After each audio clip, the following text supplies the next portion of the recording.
मलका कौसार मरी से चैनल 20 के नुमाइंदे शब्बीर अहमद की रिपोर्ट के मुताबिक मौसम ठंडा होते ही वीकेंड पर सयाहों ने मरी का रुख किया। रात देर तक माल रोड पर चहलकदमी करते नजर आए। लोग शॉपिंग के साथ गर्म मशरूबात और लजीज खानों से मरीब के ठंडे मौसम से लुत्फानंदोज होते रहे।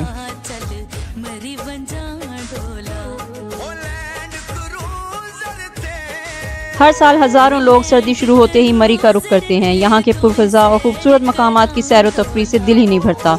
जो लोग एक बार आते हैं वो दोबारा आने के ख्वाहिशमंद होते हैं। और जब बर्फबारी शुरू होती है तब तो पाकिस्तान के दूर दराज इलाकों से सयाह मलका कौसार का रुख करते हैं।